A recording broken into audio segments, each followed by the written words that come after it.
couple of people who are facing bad weather and all that, so they've gotten logged out. So they're just trying to log in back again. That's fine. We don't have a waiting room today, right? No, we don't have. Okay. We don't have. And, excuse me. Hi. Yeah.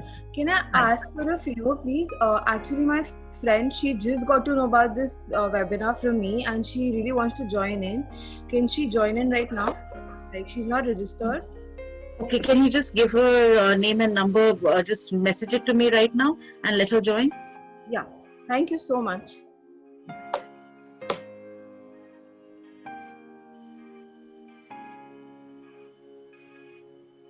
It's 12, Pragati, we can start. Yes, I've started the process and I'm just waiting for it to. Today, Pragati will be continuing with part 2.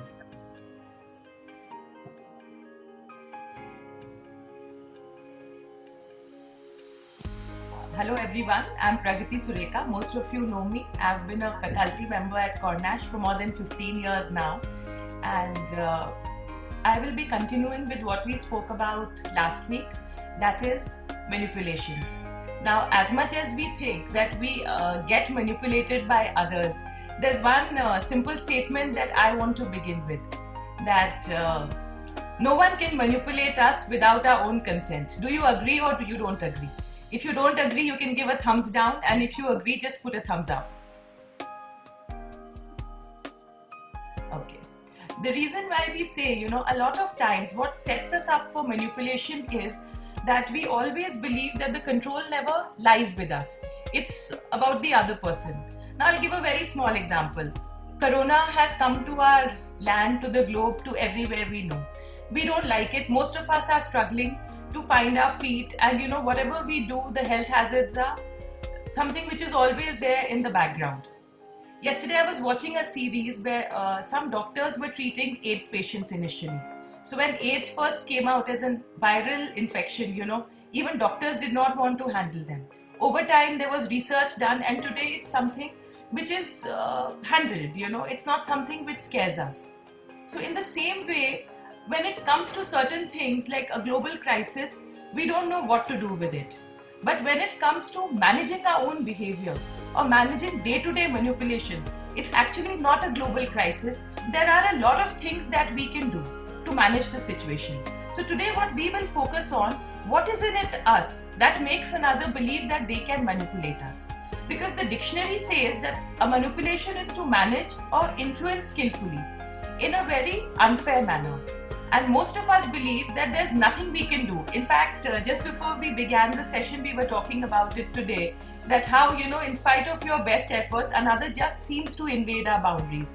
I still remember that, there was a point, maybe a decade back, where I believed that there was nothing I could do.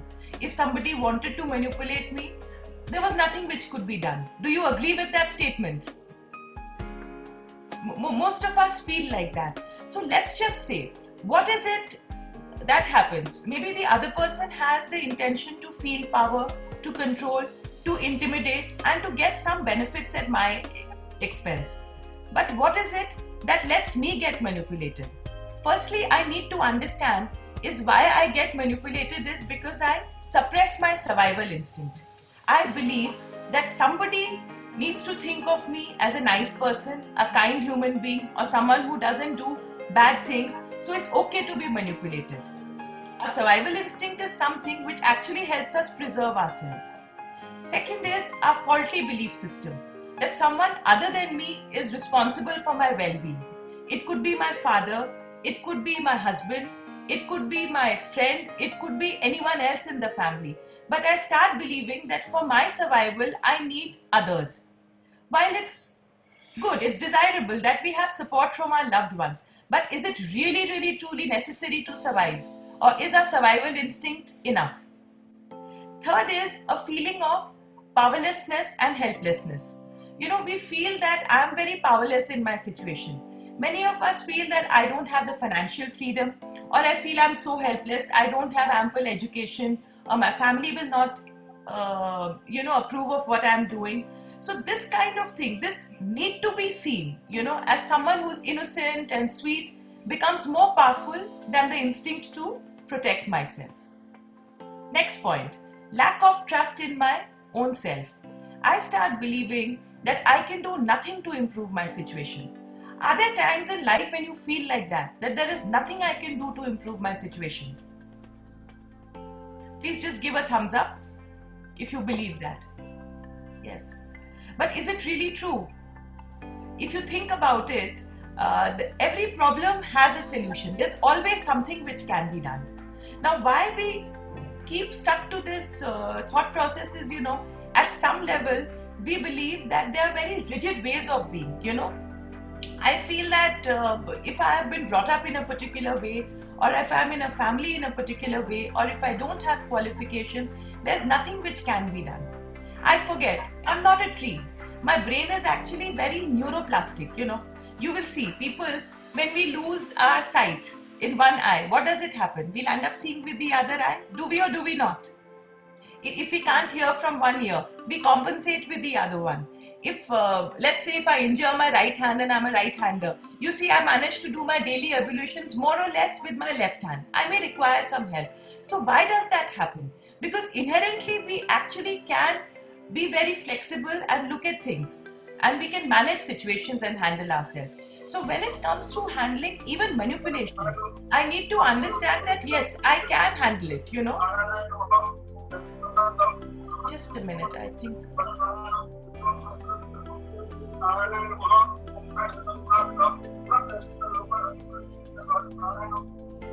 Yes. Ranjana, could you please mute yourself? Thank you. Yeah. So what happens is when we talk about manipulations, we always think that, somebody else controls us. Today, what we are going to focus on is what is it that I do that makes another believe that they can manipulate me. Firstly, what I need to do is I have to identify certain false beliefs that are there inside me. One is that I believe that other people's feelings are my responsibility. Really? Think of it.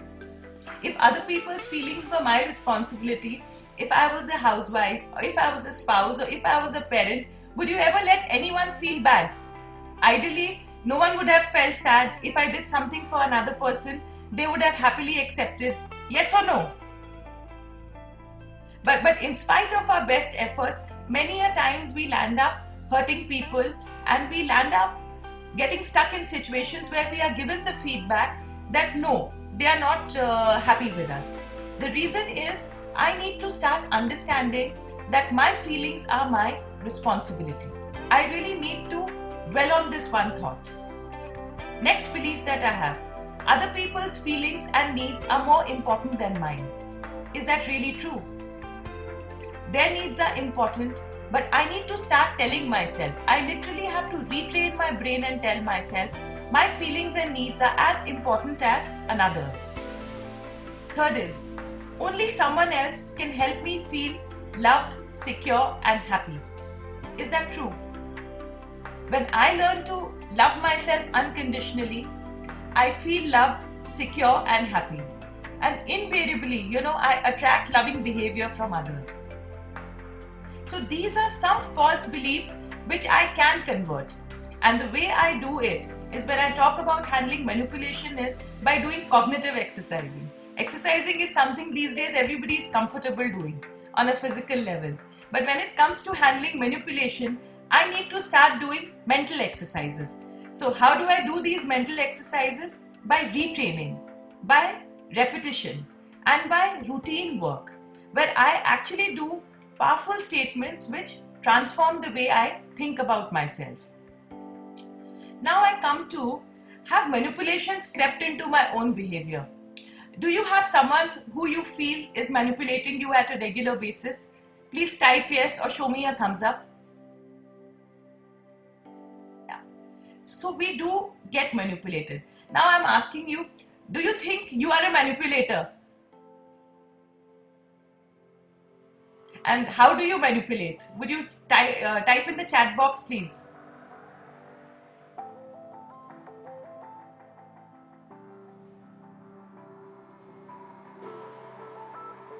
Okay, people are saying sometimes, many a times, not really, in subtle ways.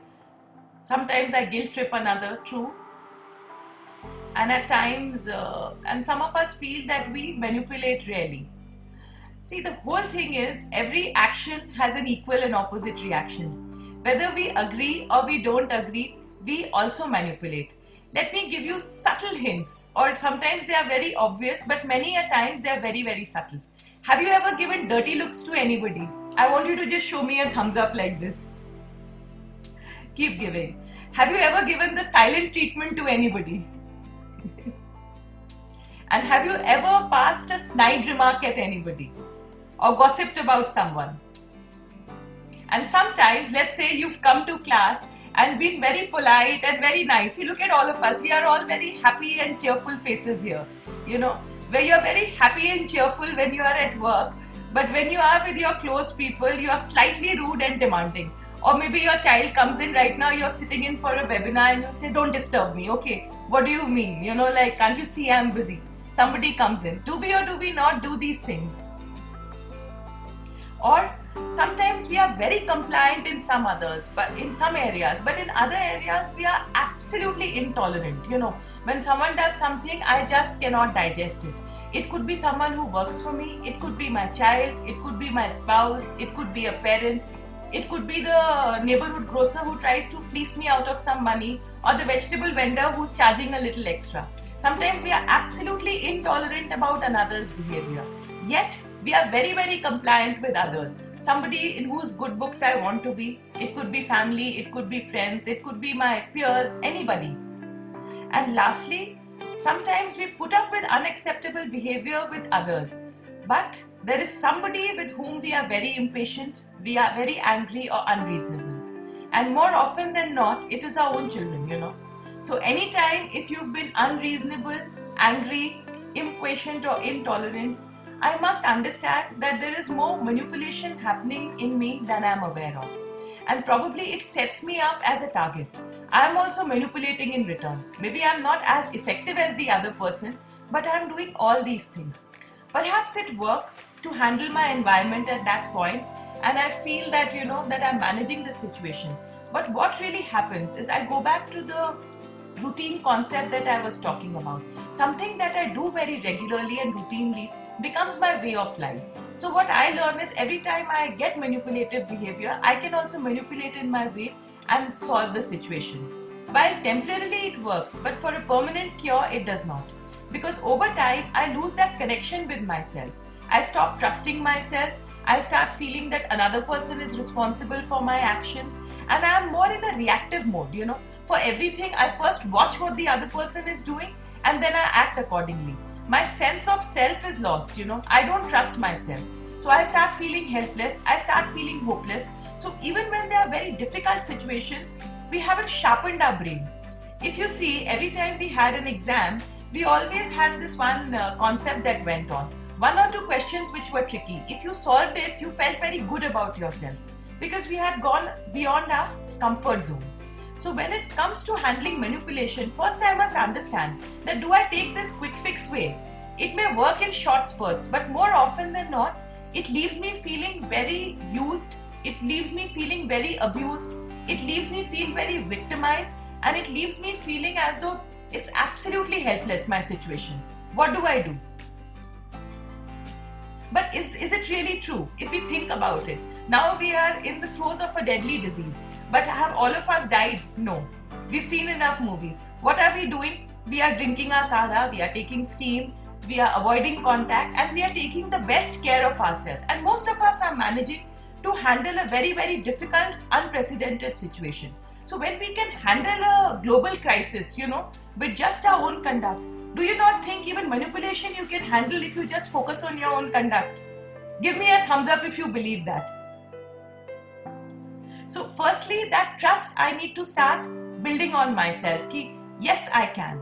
Now, what are my 7 fallible forms? The reason is why I play this underhand game of manipulation. You know, it sounds a little harsh, but the whole thing is till I don't see it for what it is, I will keep defending my actions. Here it's about I don't need to defend anything, you know.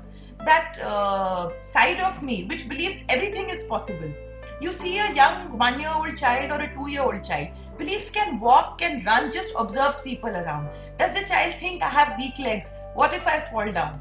Think of it. If every child thought like that, how many would be walking today? So we need to connect to that side of ourselves which believes, oh, this is the challenge. Okay, I'll know how to deal with it. So my mind needs to be completely clear. Now there are 7 forms which society has taught us, or probably we have taught ourselves, fill in the blank as you wish, which actually makes us axe our own leg. The first one is being a doormat. You know, you can, all these labels, I want you to make a note and see which ones apply to you. You are the doormat when you're stereotypically nice, non-complaining, and you always have that holier than thou image, you know. You always feel ki, oh, you know, what can I do? Women have to put up with this, and what can I do? You know, in my family, things are not done like that. You know, no one will accept me. So here you have to understand, when you practice this kind of routine behavior, your brain actually has become plastic and realize that it's okay, and you will remain prone to being abused, betrayed, victimized, cheating, and being manipulated. The next one, the martyr. Well, someone who devotes the entire life to supposedly helping others and suffers from, you owe me because I do so much for you. Nargis in Mother India exemplified it for us, you know. I do so much for you and I'll go to any level to make you feel comfortable. And here the person believes that it's okay, if I'm a loving family member, then I must sacrifice myself for my parents, for my children, and I will neglect my own financial security because someone else has to take care of it. I'll neglect my me time and even my sanity and my health. You know, like if I realize that I'm getting more irritable or I'm getting angry, but I feel no, I have to help others because I have to support others, I have to rescue others. It becomes my mission in life. The third one, the imposter. This is the person for whom butter won't melt in the mouth is the right syndrome that I would use. Basically, you want to appear helpful, charming, nice, cooperative. If people are not treating you well, you pretend that, oh, it doesn't matter. But what happens is you pretend a lot of interest in the activities of others, but from inside you are stewing. You are prone to feeling a lot of anger, resentment, sometimes even diseases like migraine, and you feel fake from inside, you know. Sometimes you will also see, a lot of times you often say that, you know, people are very fake around, you know, you better not show your best self because you practice being fake and you believe that that's the only way to be. The way you feel inside and what you show outside needs to be different things. Now think about it. Will you ever trust yourself if you always believe that you can be one way inside and another way outside? Please give me a thumbs up or a thumbs down. Do you feel that you need to be fake to survive in the real world? Honestly, brutal honesty, please type it down. Okay. Okay, I'm glad to see that everybody here up till now feels that no. Good. So then, yes, then it's good. We are on the way to handle manipulation. That's good. Yes, and yes, some of you, thank you for being honest and saying, yes, I do feel that you need to be fake. Most of us, unfortunately, much as we know that it's not okay to be fake, we do believe that you have to have two faces, you know. One, what you feel inside, and one, what you need to show to the world. Because our experiences have taught us that, people close to us tell us that.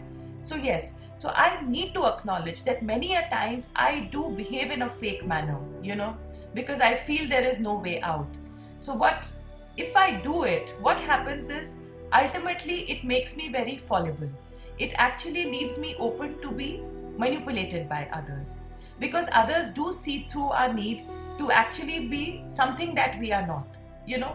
If I want to appear affable when I am not, then people closest to me know that, okay, this is my weak spot, this is the Achilles heels, so they tend to pounce on it. Why they do it is something which we discussed last week. I won't go into the bottom of it and, you know, tackle it very deeply. Right now we will only focus on our own conduct. The next one is, so if you are feeling very angry, if you are feeling very resentful, understand that somewhere there is a discrepancy in how you truly are and how you want to appear. So the first task, if you really are looking to handle another manipulation, is to see where are you manipulating yourself. What is it that you're seeking an image is costing you? You know, you need to have clarity there, and you need to understand that when you are playing emotional mind games with your own self, naturally you land up participating or getting drawn into another's emotional mind games, because that is something which you are practicing and you are not even acknowledging it to yourself. Next one. This is about being gullible. Here, this is the Miss Red Riding Hood syndrome, you know, where you are seeing the evidence in front of you, you're seeing the big bad wolf, but you pretend like it doesn't matter, or you're genuinely naive, or you are not clued into reality.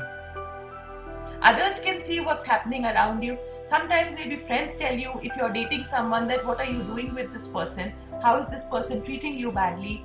Or even if your children are answering you back badly, or some other things, you know, if something is bothering you, you are getting feedback that this is not okay.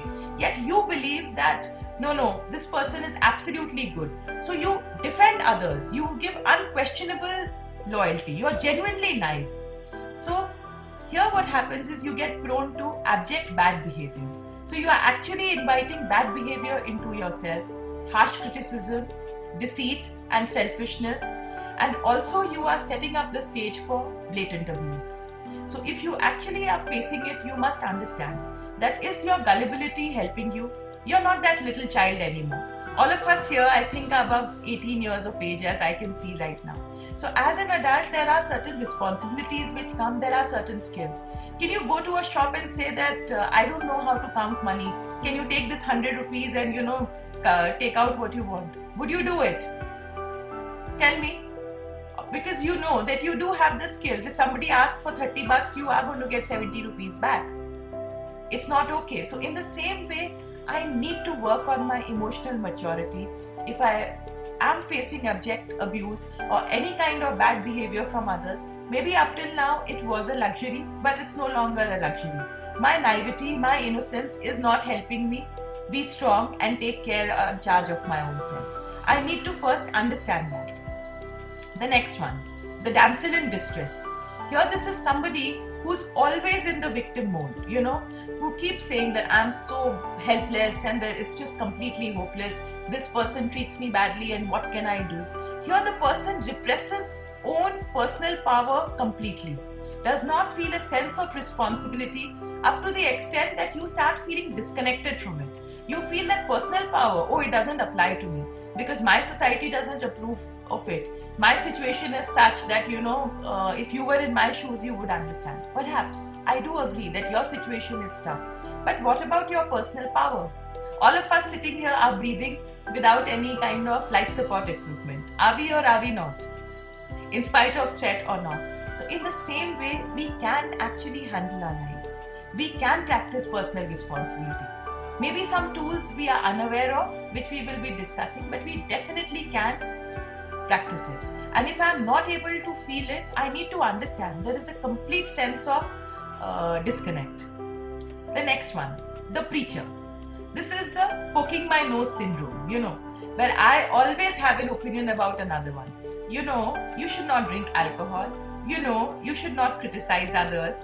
Who's always judgmental of another's conduct. Who always has very strong disapproving and judgmental views.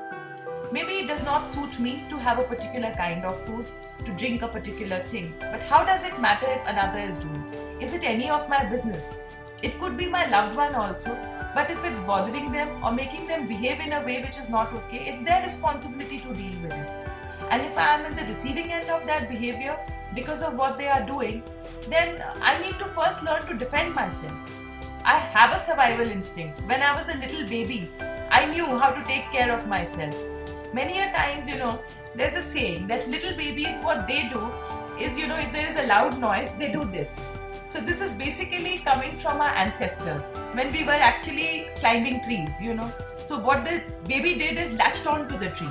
So even a young baby, if you see, if it's a loud noise and the baby does not identify with it, the baby instinctively knows how to take care of herself or himself. We are that baby. If at 3 months we believed or at 2 months we believed that if we didn't understand the situation, I can take care of myself or just comfort myself like this, where is that baby now? very much alive inside me, and that potential is still very much there. I just need to realize that perhaps I'm just not connecting enough to it. So rather than sitting and preaching to another, where I want to poke my nose into who needs fixing, I first need to realize is if I'm feeling manipulated, then I need to do something about it. Why the other is doing is a separate issue altogether. And here, a lot of times, what happens is the preacher also appears very congenial on the face of it, but actually has a lot of disapproval. Now you think about it. If you're constantly disapproving of others, can you thrive? Can you actually take action? Yes or no? Please type in.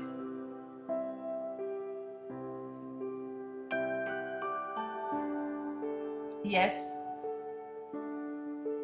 And has a lot of disapproval of others. Yes, absolutely.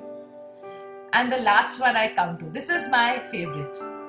The enlightened one, the angel, the Messiah. Someone who believes I'm above it all. The Mataji syndrome, where someone actually believes that, oh, I have worked at myself and I need no fixing at all. I read good books, I preach, people come to me for help, and image is everything for this person. I'm so wise, my family is perfect, my children are perfect, my spouse I know how to manage, my parents are so loving and caring, and nothing needs to be done. And here is always ready to dish out knowledge or give advice to others. But the real problem is does not work on own self. And sometimes it slips, the facade slips. Today, if I keep preaching and I don't work at myself, everyone can make out. No one needs to study psychology for it. So understand that. So, acting enlightened is not something which will help you. And if you are really dealing with manipulating people, stop manipulating yourself into becoming a version of yourself you are not. And here what happens is this person forever talks of compassion, forever talks of forgiveness, but invariably gets drawn into petty conflicts, drama, feels upset. So if all that is happening, understand, we have a bit of mountain to climb before we become the Mataji or the enlightened one, There's a lot of work to be done. So what we do is, let's not be like the hare, which feels, oh, I've done all the work and I can now sit back and chill and I don't need to do anything. It's not going to work. So here, if you are doing that, a lot of times you may convince others, but then you will remain prone to repression of normal feelings, like normal feelings of sadness, envy, anger, resentment, fear. It comes in, whether we like it or not, they are basic instinct. Whether we are aware or not, we feel these things, But when we feel these things, what do we do? Do we act on it? Do we repress it? Or we just let them pass through it? So these are 7 forms that we kind of take on, and we feel that actually that is what is helping our situation. It is not helping my situation if any of them is my form. So I want everybody to take a minute and kind of think if this any particular form that you identified with.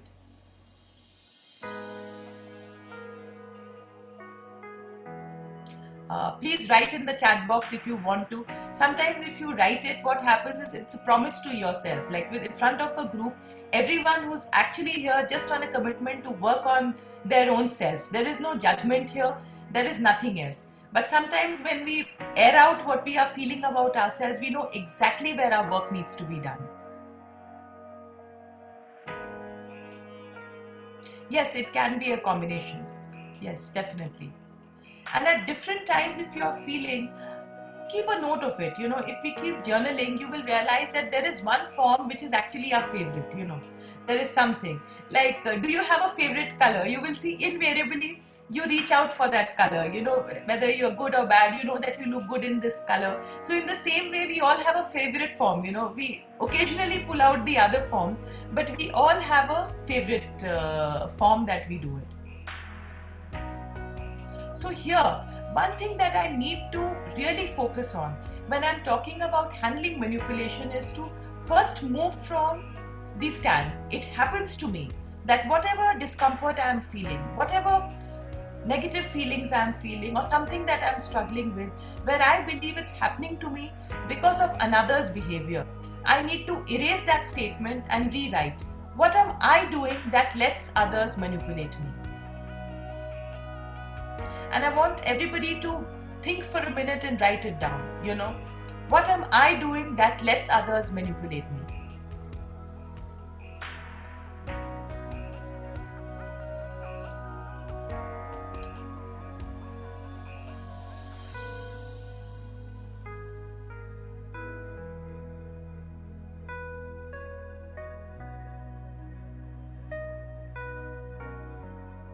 Yes. So some of us are definitely identifying. Thank you for sharing that you feel like an imposter. Sometimes it's about being gullible. So, when you identify a form, the beauty of it is if you can actually pinpoint, where your work lies, what you are prone to, and how can you manage it.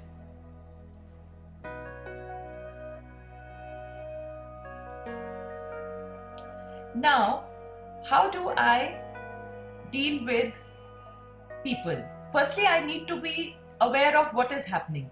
If I have a manipulator around, now let's get back to what are the things that I'm feeling. Do I feel any of these things on a regular basis?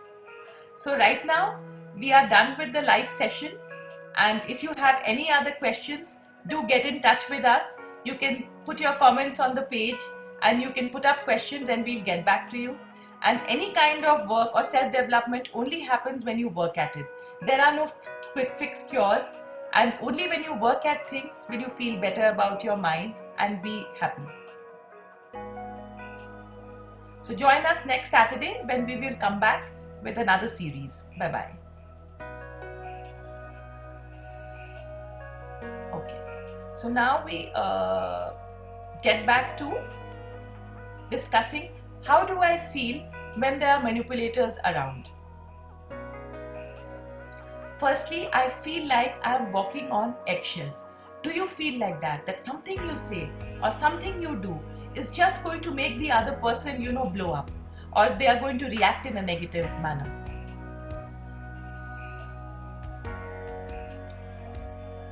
Number 2, tense. Do you feel tense, Understand, is there someone around who whenever they are feeling bad, they kind of make you also feel very, very bad. You start feeling as though, they are sucking your energy. And what happens is when they are in a bad mood, everyone knows about it. And the worst thing is you start seeing that everyone is getting affected. So, and here they will have a tendency to make you feel as though you made them feel bad. And it's your responsibility to fix up their mood. Does any image come in front of your mind? Please write it down if the image comes. Next one, feeling snubbed, where you feel as though, whatever you say has no bearing. Let's say you complain about a headache, or you say that you're not feeling okay about something. They'll tell you, oh, you two are always complaining. What do you think? Just be quiet. You think your lot is bad. See what the world is suffering. Often they will snub you or your viewpoint. They make you feel absolutely insignificant. And so basically they undermine the legitimacy of your complaint. Even if your complaint is legitimate, you kind of start feeling as though you can't say anything. Whatever you say, they will discount it or they will rubbish it. Third one, lack of respect for you, your viewpoints or your priorities. Anything that you are doing, they make you feel as though there's no respect for it. They're very condescending about it. Let's say if you feel the epidemic I feel will get better, or maybe, in a few months the cure is coming. The person will say, yeah, you only think you know everything. Are you a doctor? Are you a researcher? So basically any viewpoint that you have, they want to rubbish it. Then they make jokes, the next point, which hurt. They'll say, oh, look at your nose, like whatever. And if you say something and they're like, oh, I was just joking. You can't take in a joke. Sometimes it will be about what you are wearing.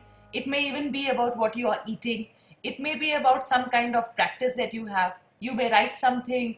You may dance. You may do an exercise activity. They're constantly making jokes about you which are hurtful. They feel hurtful.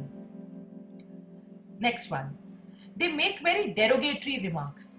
You think you cook well, just see this other person. You think you are doing this. And, often we do it with our children. If we are the receiving end, whatever our children do is never good enough.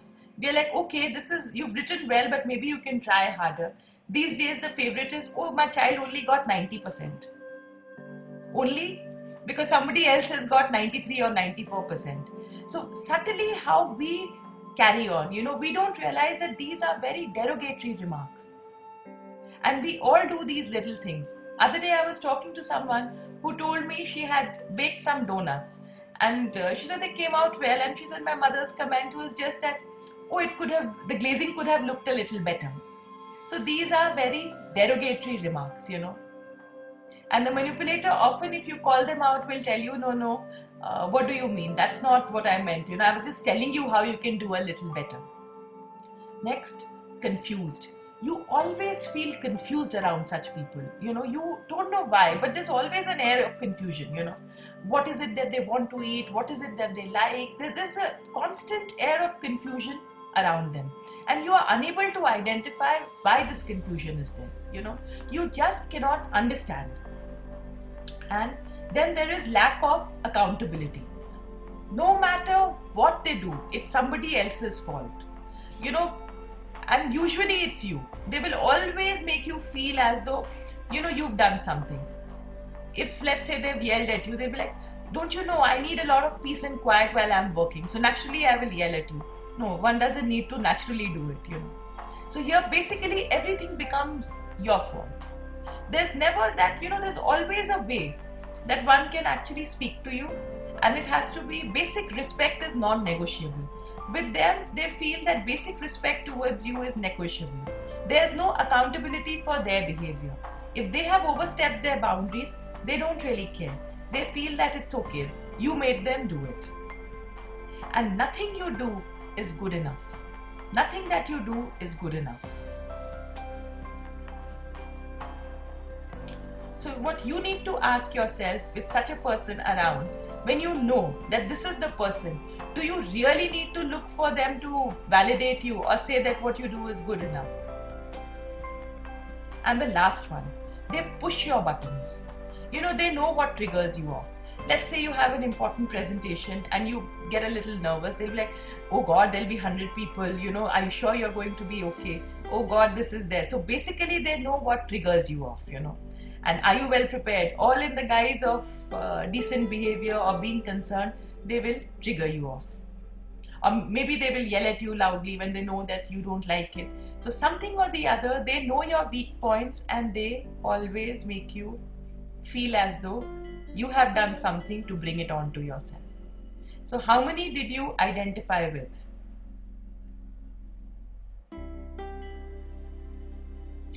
You can put the number in the chat box. Yes. Almost all. Actually, this is what we are talking about, Manipulation has seeped into our society that most of us are at the receiving end. Today, what we are actually going to talk about and think about is, I may be at the receiving end, but do I want to perpetuate the cycle? Do I also want to become another manipulator who does the same things and then blames another? Is that what I have reduced my being to? That is the question that I need to ask myself. Now there are some other signs of manipulation. First is there is gaslighting. Now gaslighting is something we spoke about last week also. Is here if anybody makes you question your sanity, or makes you feel as though what you are saying is completely off track and that is not how it's happening. What do you tend to do? Do you tend to believe the other's perspective?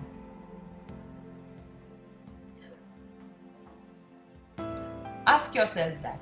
If you're not believing, that's a good sign. But many a times we subtly actually get pulled into it. I remember a time, I have always been fond of talking. All of you who know me. I love to talk. But that came a point where many years back where I would hear, the way you talk, something is amiss. Something is there, here and there. But the whole point is, we can always improve. We all have room for improvement. But someone who constantly makes you question your reality, you have to ask yourself, is that really true? All of us know how to speak. Even the crow knows how to speak, and even the koel knows how to speak or sing or however. We all, if God has given us a voice, we all can speak. And anyone who believes otherwise is actually not being justice or not doing justice to their own self. Some may be more skilled at it, some of us may be less skilled at it. It really doesn't matter. If it's that important, each one of us can work at it. So I need to actually sit and identify that someone who is constantly questioning my reality and someone who constantly makes me feel something about myself, why do I give so much of credence to this person? Second is temper tantrums. Does anyone around you throw a lot of temper tantrums?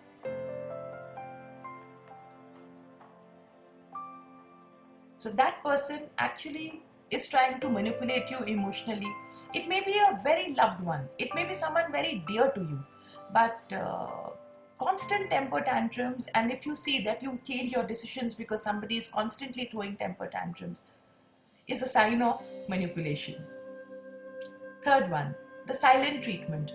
Moment you do something or say something that they don't like, they will just switch off. They will stonewall you. They will behave as though they can't hear anything. They will refuse the other things. Fourth one, pretense ignorance. Oh, I said that, but I didn't mean to say it. I was not loud. I was just, sharing my viewpoint. How often do we hear it? I was distracted. I never meant to yell at you. I never meant to criticize. How could you feel like that? So pretense ignorance. Next one, the red herring technique, which is about switches topic. Sometimes, as mothers we do it. You are in a mall and let's say you have a 5-year-old. The child says, I want that toy, come what may. What do you say? Can you see the ice cream man there? Let's just go, wow, what lovely ice cream. Most mothers have been guilty of it. That's a red herring technique. Where you completely switch the topic, you divert the attention away. So when you are with manipulators, you need to understand sometimes this is what happens. You are talking about one thing, but they have immediately switched topic. Next one, guilt tripping. You made me do it. If you had just done what I asked you to do, I wouldn't have had to do it. You are the one who yelled. That is why that person snapped at you. You are the one who was not responsible. That is why your child is misbehaving. The servant has yelled back. This is what has happened. So basically they will guilt trip you for everything. Now they have a perfect image. Sometimes we are with people who have a very perfect image, They look like they couldn't hurt a fly. But behind closed doors, it's a different story. So if you are with somebody who has two-sided image, it's a sign of a manipulator being in your vicinity. And the last one, their actions do not match their words. They will tell you, oh, I'll support you and everything. Often I would see, when we were students, there were some people who would say, yeah, I'll give you my notes, I'll give you my books. But they would never do it. Have you or have you not had friends like that? Please give me a thumbs up if you have faced such a person. Yeah.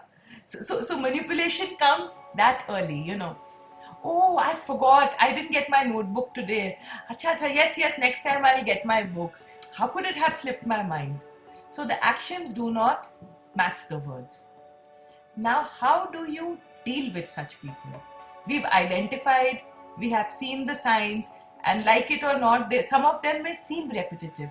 Why they are also repetitive or they seem very closely connected is you need to identify and not get scared by it. You need to be like that little child who sees something and wants to experiment with it.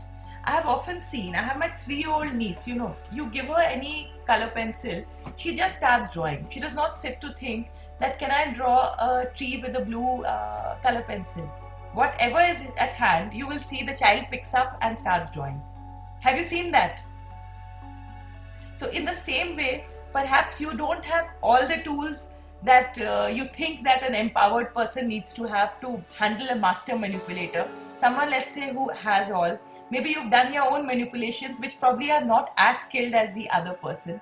But whatever tool you have at hand, there are some strategies that we will be discussing. So see, how many can you practice? There are about 15 of them. If you can, even if you can practice just one, practice one, at least it's something that you do. So with time and with regular routine and retraining your mind, you will see, you will learn how to handle a manipulator in your midst. And you will get out of that victim stand, Because I just thought of something which you can write down. When it comes to managing a manipulator, life does not come with a manual. Each of us has to create our own. So today we are going to create our manual of how are we going to handle manipulations. First one, practice disengagement. This means sometimes you have to realize I have come alone and I will go alone. Everyone else, they may have a lot of significance in my life, but I can't play God in their life. Sometimes they will fall down and they will learn from their mistakes, and the best teachers are mistakes, not me. Unless and until I give myself the sobriquet of a mistake, unfortunately I cannot teach another. I can disengage, I can pray for them. What I need to do is I need to focus on my own growth, my own work and my own behavior. Now, often I hear from people, I don't want to yell at my child, but I can't help it. I get so irritated that I can't help but yell. Really, if you don't want to behave in a particular way, no one can make you behave in that way. So your first primary responsibility is to focus on your own behavior. If you are behaving in a way which you do not like, it's your responsibility to see, okay, my buttons have been pressed and I don't want to react like a mad banshee. So what do I do?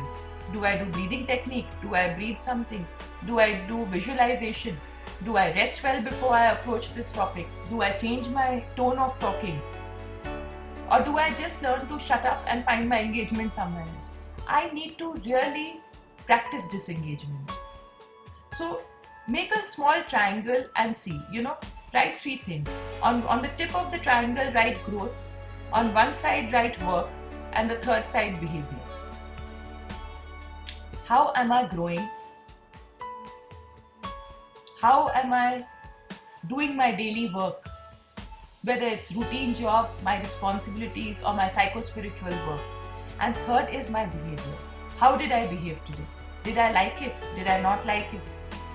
These challenges were there. So make this pyramid daily and work on it. So it's like drawing a tree with the blue sketch pen because that's the only one available. Catch yourself. See, I did not like this behavior of mine. I kept quiet and I wanted to speak up. So then I will learn how to speak up in a way where the other does not use it as an excuse to lash out at me or guilt trip me. I have to learn that skill, right? I'm not Red Riding Hood. If I am with a wolf, I have to learn how to handle it. Much as the story had the woodcutter, there is no woodcutter coming here. Second one, stop obsessing about how you can make the manipulator change.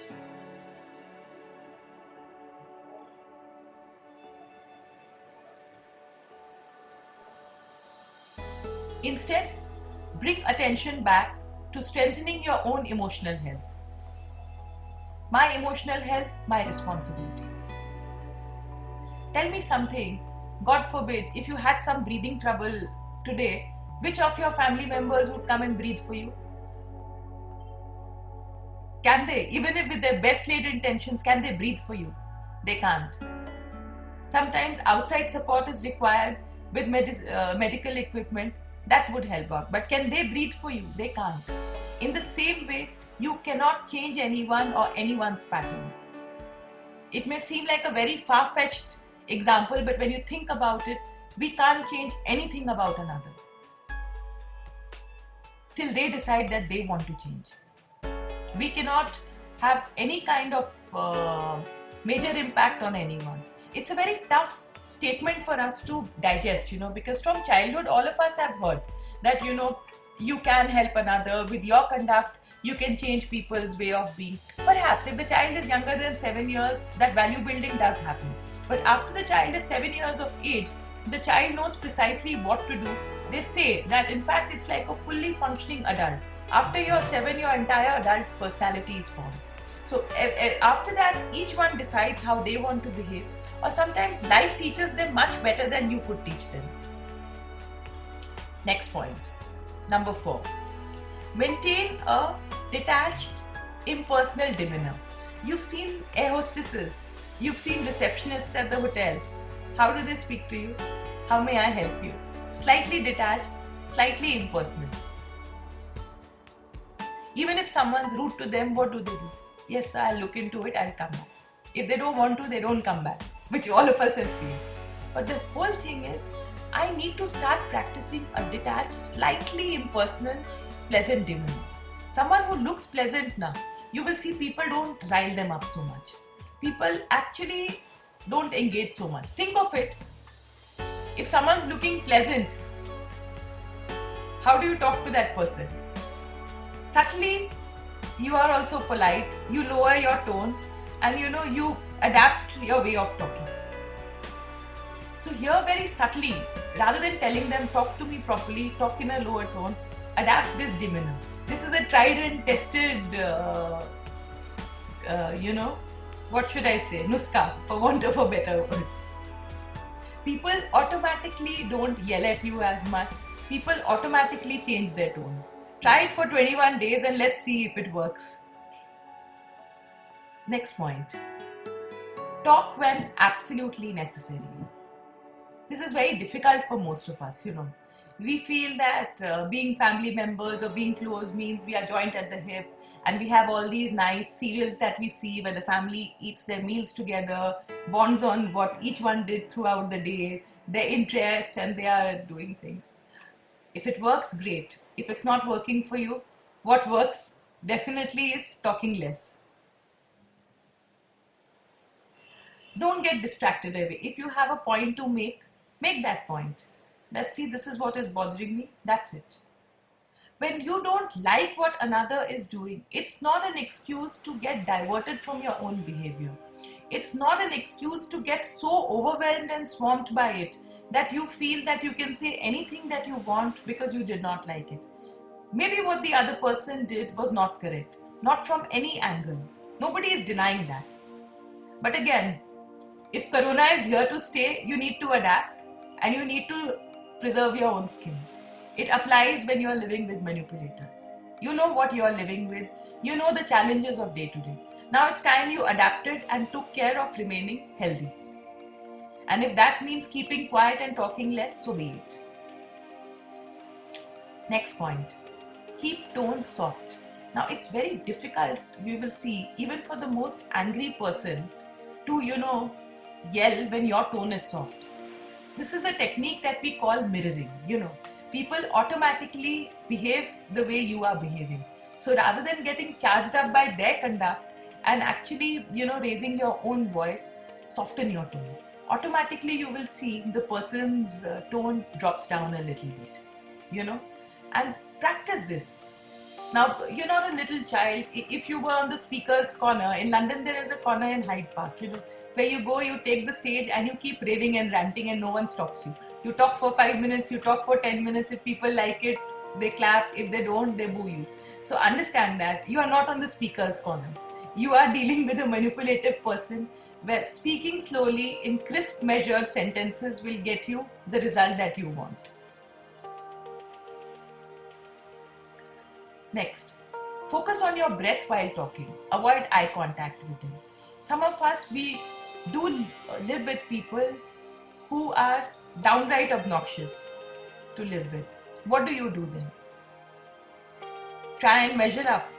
You tried, it didn't work. That's why we are all sitting in the workshop today. So what you do instead is give your brain something to do.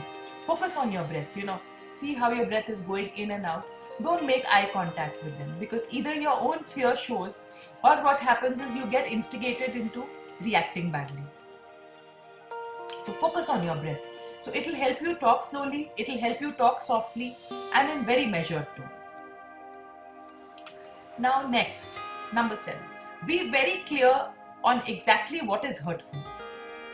A lot of times when we are talking to someone who we feel is manipulating us, we are not very clear. We have a very vague sense. You are always screaming, you are always shouting, you never listen. That's too vague.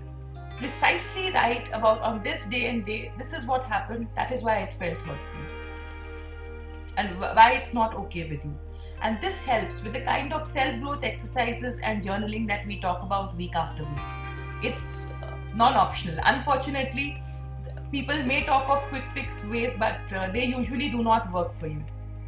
Because having your own manual, and you only create your manual when you actually see what is happening with you, when you know how it felt, when on a particular day a particular incident happened, how it felt. And if it's a regular basis, you know exactly what you're dealing with on a regular basis. So once you've catalogued it, you will see even the most difficult problems get solved. You start seeing a pattern, and up till now you were focusing on what the other person was doing.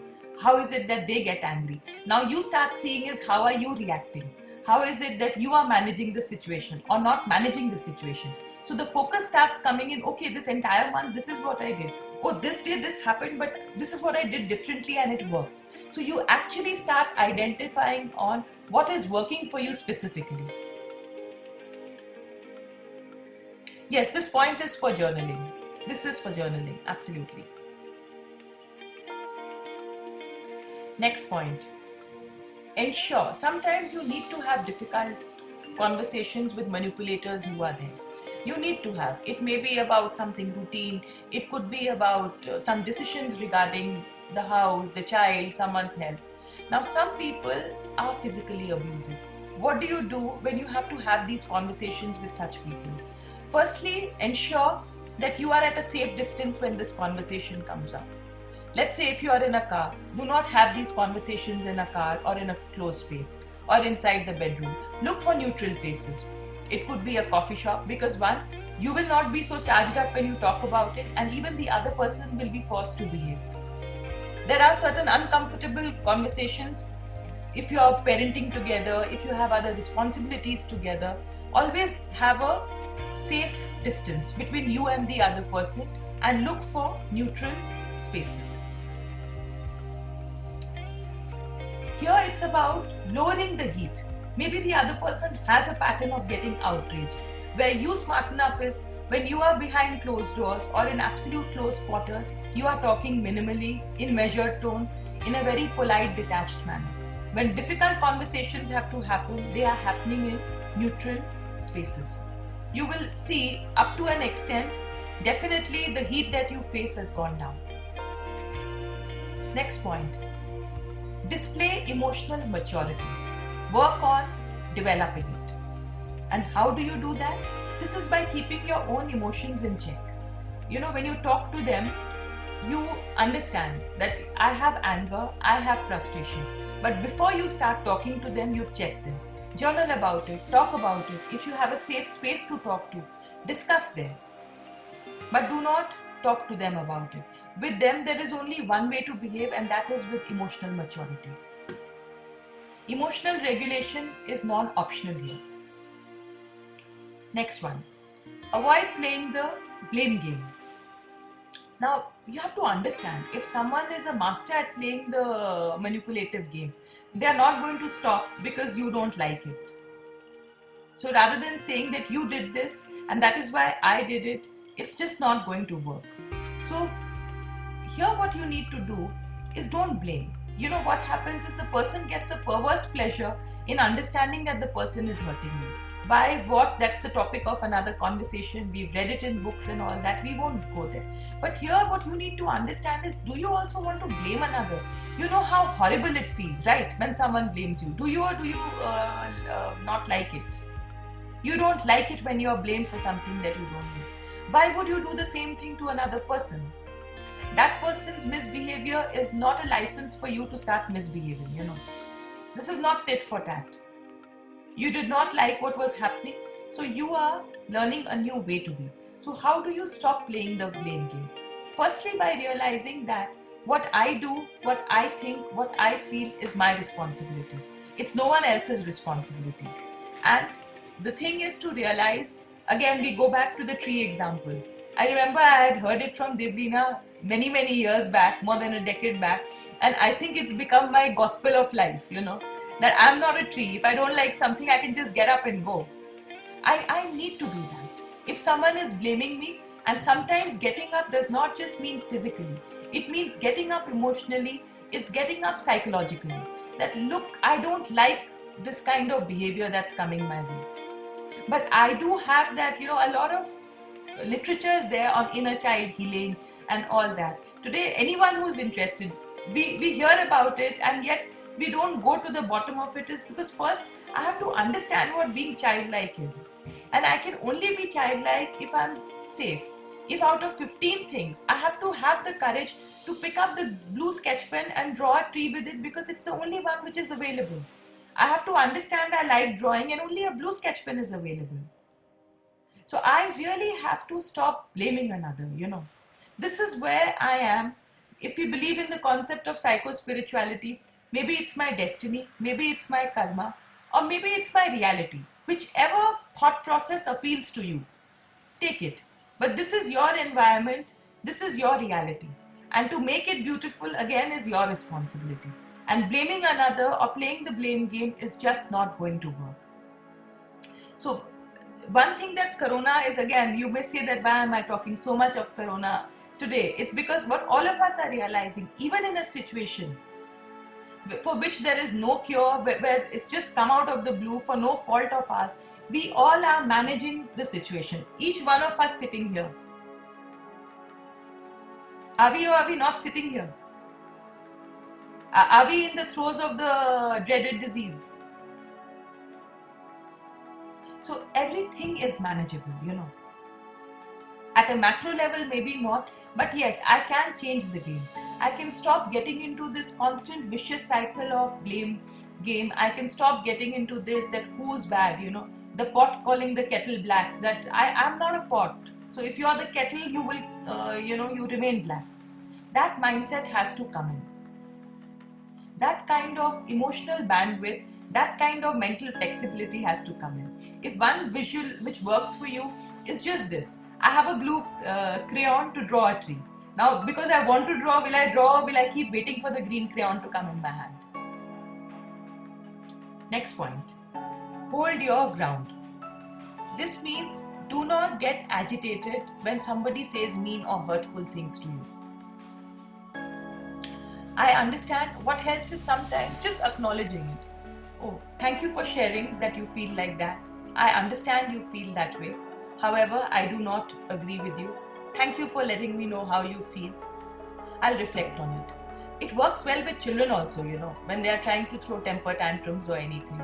You feel like that. Thank you for letting me know. I'll reflect on it. So basically, when someone's being mean or hurtful, just diffuse it. Don't get embroiled into that emotional drama, where it just escalates, tempers escalate or anything like that. Just hold on to your ground. Again, we go back to the triangle that we drew on the first step.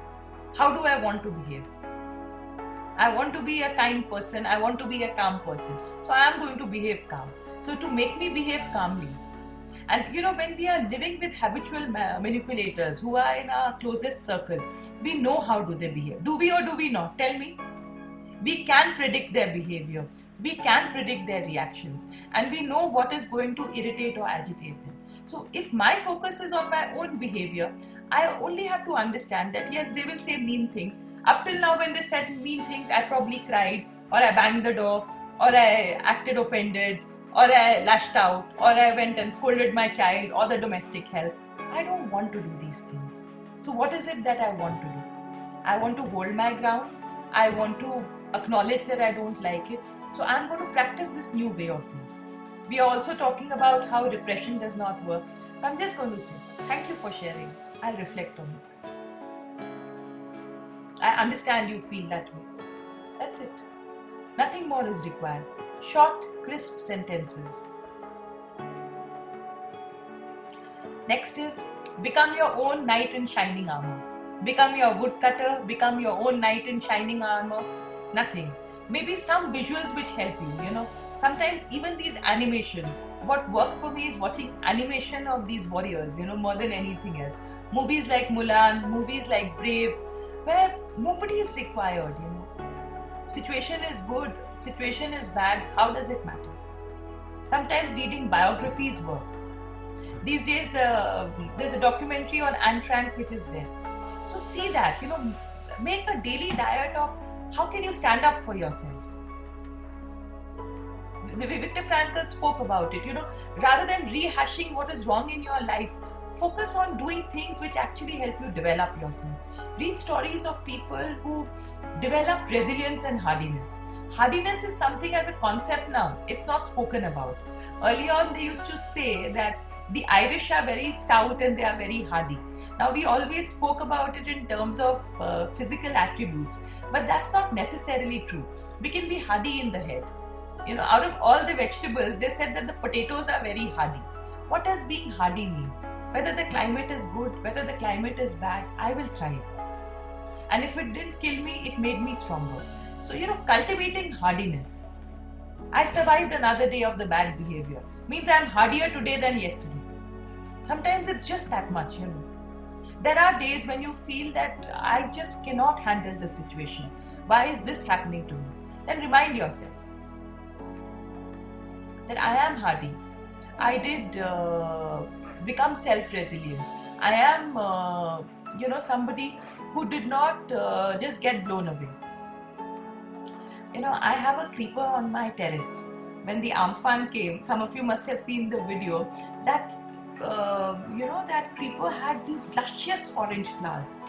After Amphan, not one was left.